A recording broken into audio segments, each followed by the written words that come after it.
வணக்கம் நண்பர்களே, இந்த வீடியோவில் எதை பற்றி பார்க்க போகிறோம் அப்படின்னா, பிரதமரின் நகர்ப்புற வீட்டு வசதி 2.0 திட்டம் ரூபாய் 2.5 லட்சம் வரை நிதி உதவி, மத்திய அரசு சூப்பர் தகவல். இது என்ன தகவல், என்ன சொல்லியிருக்காங்க அப்படின்னு இந்த வீடியோவில் பார்க்கலாம். ஸோ வீடியோ ஸ்கிப் பண்ணாமல் கடைசி வரைக்கும் பாருங்கள். அதுக்கு முன்னாடி நீங்கள் நம்ம சேனலுக்கு புதுசாக வரீங்க அப்படின்னா மறக்காமல் சப்ஸ்கிரைப் பண்ணிவிடுங்க. அப்படியே பக்கத்தில் இருக்கக்கூடிய பெல் பட்டனை கிளிக் பண்ணிவிடுங்க.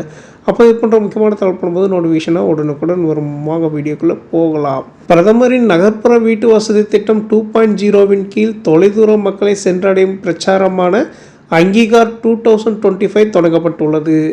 பிரதமரின் நகர்ப்புற வீட்டு வசதி திட்டம் 2.0வின் கீழ் தொலைதூர மக்களை சென்றடையும் பிரச்சாரமான அங்கீகார் 2025ஐ மத்திய வீட்டு வசதி மற்றும் நகர்ப்புற விவகாரத்துறை அமைச்சர் மனோகர் லால் செப்டம்பர் 4 அன்று புதுடில்லியில் தொடங்கி வைத்தார். அங்கீகார் 2025 பிரச்சாரத்தின் நோக்கமானது நாடு முழுவதும் பிரதமரின் நகர்ப்புற வீட்டு வசதி திட்டம் 2.0 பற்றிய பரவலான விழிப்புணர்வை ஏற்படுத்துவதன் மூலம் அத்திட்டத்தை துரிதப்படுத்துவதாகும். அங்கீகார் 2025இன் மற்றொரு முக்கிய நோக்கம் குறைந்த வருமான பிரிவினருக்கு வீட்டு வசதிக்கான கடன் உத்தரவாத நிதி அறக்கட்டளை திட்டம் குறித்து பங்குதாரர்களுக்கு தெரிவிப்பதாகும்.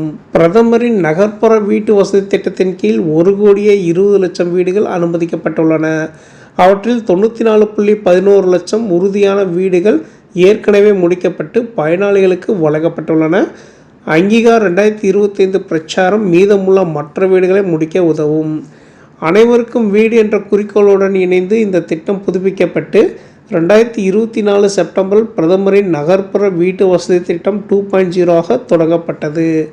இத்திட்டத்தின் கீழ் நகர்ப்புற இந்தியாவின் 1 கோடி கூடுதல் குடும்பங்கள் நகரங்களில் ஒரு உறுதியான வீடு கட்ட அல்லது வாங்க அரசால் ரூபாய் 2.5 லட்சம் வரை நிதி உதவியை பெறும்.